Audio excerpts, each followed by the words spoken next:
Hello అండి. Welcome to my channel Suma cooking. కేవలం ఒక కప్పు సన్న రవ్వతోని మసాలా పూరి అయితే ట్రై చేయండి. చాలా అంటే చాలా టేస్టీగా ఉంటుంది. ఇలా పూరీలు చేసుకున్నాక మనం ఏ కర్రీ కానీ లేదంటే చట్నీతోని సర్వ్ చేసుకోకుండా ఉట్టియే తినేయొచ్చండి. అంత బాగుంటుందన్నమాట ఈ రెసిపీ మట్టుకు. చాలా సింపుల్గా ప్రిపేర్ చేసుకోవచ్చు. ప్రతి పూరి కూడా మనకి పొంగుతూనే వస్తుంది. మరి ఇంత మంచి రెసిపీని ఇప్పుడు ఎలా ప్రిపేర్ చేసుకోవాలో వీడియోలోకి అయితే వెళ్ళిపోదాము. చాలా సింపుల్గా ప్రిపేర్ చేసుకోవచ్చు. టేస్ట్ మటుకు చాలా బాగుంటుంది. దానికోసం అయితే ఇప్పుడు ఫస్ట్ ఒక బౌల్ తీసుకొని దాంట్లోకి ఒక కప్పు వరకు సన్న రవ్వ వేసుకోవాలి. సుజీ రవ్వ అంటాం కదా, ఉప్మా చేసుకుంటాము. ఆ రవ్వను వేసుకొని బౌల్లోకి వేసేసుకున్నాక తర్వాత మనం ఏ కప్పుతోనైతే సన్న రవ్వ తీసుకున్నామో అదే కప్పుతో ఒక కప్పు వరకు వాటర్ని బాగా మరిగించుకొని కప్పులో వేసేసుకోవాలండి. కరెక్ట్‌గా కొలత ప్రకారం చేసుకుంటే పర్ఫెక్ట్‌గా వస్తాయి మనకి మసాలా పూరి అనేది. చూసారు కదా, బాగా మరిగిన నీళ్ళని అదే కప్పుతో ఒక కప్పు వరకు మనం వేసుకున్న రవ్వలైతే వేసేసుకోవాలి. ఒక కప్పు సన్న రవ్వ, అలాగే అదే కప్పుతో వాటర్ కూడా యాడ్ చేసేసుకోవాలి. మసిలే వాటర్‌ని యాడ్ చేసేసుకొని ఇదంతా ఒకసారి స్పూన్‌తో బాగా మిక్స్ చేసేసుకోవాలి. ఇదంతా బాగా కలుపుకొని మూత పెట్టేసి ఒక 10 నిమిషాలు పక్కన పెట్టేసుకోండి. మనం వేసుకున్నాం కదా వేడి నీళ్ళు, ఆ వేడి నీళ్ళల్లో రవ్వ అనేది సాఫ్ట్‌గా నానుతుంది. ఒక 10 నిమిషాలు పక్కన పెట్టిన తర్వాత అయితే చూపిస్తున్నాను. 10 నిమిషాల తర్వాత చూసారు కదా, మనకి చక్కగా రవ్వ అనేది వేడి నీళ్ళలో బాగా నానిపోయింది. ఇదంతా ఇప్పుడు ఒక బౌల్లోకి అయితే తీసేసుకుందాము. టేస్ట్ మటుకు చాలా డిఫరెంట్‌గా ఉంటుందండి. తప్పకుండా అయితే మీరు ట్రై చేసి చూడండి మసాలా పూరి అనేది. చూసారు కదా, ఇదంతా ఒక బౌల్లోకి వేసేసుకున్నాక ఇప్పుడు దీంట్లో ఒక 2 ఆలూని ముందే ఉడికించేసుకొని పొట్టు తీసేసి గ్రేట్ చేసేసుకొని వేసేసుకోవాలి. మనం తీసుకునే రవ్వ క్వాంటిటీని బట్టి ఆలు అనేది వేసుకోవాలండి. నేను ఒక కప్పు సన్న రవ్వకి ఒక 2 మీడియం సైజ్ ఆలునైతే ఉడికించేసుకొని ఇలా గ్రేట్ చేసుకొని వేసేసుకున్నాను. ఇందులోనే సన్నగా కట్ చేసుకున్న కొత్తిమీర, మీ స్పైసీకి తగ్గట్టు కారం వేసుకోండి. నేనైతే ఒక హాఫ్ టీ స్పూన్ వరకు కారం వేసుకుంటున్నాను. మనకి మసాలా పూరి అనేది కొంచెం కారం కారంగా ఉంటేనే చాలా బాగుంటుంది.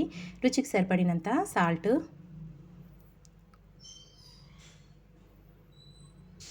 ఇందులోనే ఒక పావు టీ స్పూన్ వరకు గరం మసాలా పొడి వేసుకోవాలి. ఒక పావు టీ స్పూన్ వచ్చేసి పసుపు కూడా యాడ్ చేసేసుకోవాలి.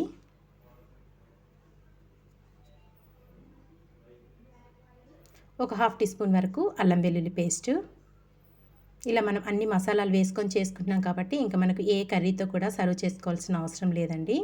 ఇందులోనే ఒక పావు టీ స్పూన్ వరకు వాముని కొంచెం క్రష్ చేసుకొని వేసుకోవాలి. ఈ రెసిపీకి వామ్ ఫ్లేవర్ అనేది చాలా బాగుంటుంది. ఇవన్నీ వేసుకున్నాక ఒక కప్పు వరకు గోధుమ పిండి తీసుకొని ముందుగానే మొత్తం వేయకుండా ఒక హాఫ్ వరకు వేసుకోవాలి. క్వాంటిటీ అంటూ ఏమీ లేదండి. మనం వాటర్ ఏమి యాడ్ చేయకుండా మనకి కరెక్ట్‌గా చక్కగా చపాతీ ముద్దలా వచ్చే విధంగా చూసుకుంటూ పిండి యాడ్ చేసుకుంటూ చపాతీ ముద్దలాగా కలిపేసుకోవాలి. పిండి మనకి ఎంత పడితే అంత వేసుకుంటూ కలుపుకోవాలి. ముందే మొత్తంగా వేయకుండా కొద్దిగా వేసుకొని ఒకసారి ఇదంతా బాగా మిక్స్ చేసేసుకుందాము. ఇంకా వాటర్ మటుకు ఏం యాడ్ చేయాల్సిన అవసరం లేదు. మనం ఉంచుకున్న మిగతా కప్పులో పిండి కూడా వేసేసుకుందాము. నాకైతే ఇక్కడ ఒక కప్పు వరకు పిండి అనేది పట్టిందండి, గోధుమ పిండి. చూసారు కదా, ఇలా సాఫ్ట్‌గా తడిపేసుకోవాలి. ఇలా కలుపుకున్నాక పిండి ఆరిపోకుండా పైనుంచి ఒక టేబుల్ స్పూన్ వరకు ఆయిల్ వేసేసుకోండి.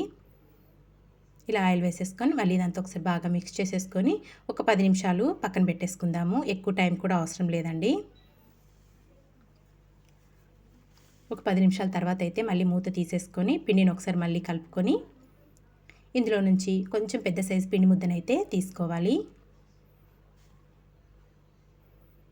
కొంచెం ఎక్కువగానే తీసుకోండి పిండిని. నేను వీడియోలో చూపిస్తున్న విధంగా పిండి ముద్దను తీసేసుకొని బాల్లాగా ప్రిపేర్ చేసేసుకోవాలి. ఇలా చేసుకొని పొడిపిండి వేసుకొని చపాతీలాగా అయితే లాటించుకోవాలి. మరీ పల్చగా కాకోకుండా మరీ మందంగా కాకోకుండా చపాతీలాగా అయితే లాటించుకోవాలి. పొడిపిండి కొంచెం ఎక్కువగానే వేసుకోండి. మనం ఆలు తురుము వేసుకున్నాం కదా, మనం చపాతీ చేసేటప్పుడు అంటుకుంటుంది కాబట్టి కొంచెం పొడిపిండి ఎక్కువగానే వేసుకొని చపాతీలాగా చేసేసుకోవాలి.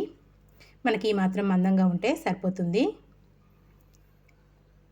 ఇలా చేసేసుకున్నాక ఒక షార్ప్‌ది బౌల్ తీసుకోండి. లేదంటే గ్లాస్ లాంటిదైనా, లేదంటే ఇలా బౌల్ లాంటిదైనా తీసుకొని కట్ చేసేసుకోవాలి. మనకి చిట్టి చిట్టి పూరీలాగా కట్ చేసుకోవాలి.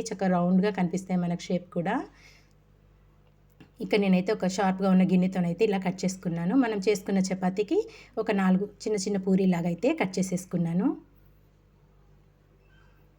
ఉన్న పిండితోని కూడా మొత్తం ఇలాగే చిన్న చిన్న పూరీలాగా అయితే చేసేసుకోవాలండి.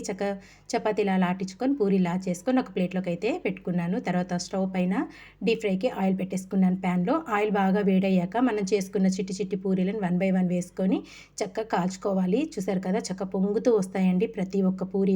ఇంతే అండి, చాలా సింపుల్గా టేస్టీగా కేవలం ఒక కప్పు సన్న రవ్వ అలాగే ఆలు మసాలాలన్నీ వేసుకొని మసాలా పూరి అయితే ప్రిపేర్ చేసుకున్నాం కదా. చాలా అంటే చాలా టేస్టీగా ఉంటాయి. మరి మీకు నచ్చి తప్పకుండా ట్రై చేసి మీకు ఎలా వచ్చిందో కామెంట్ చేయండి.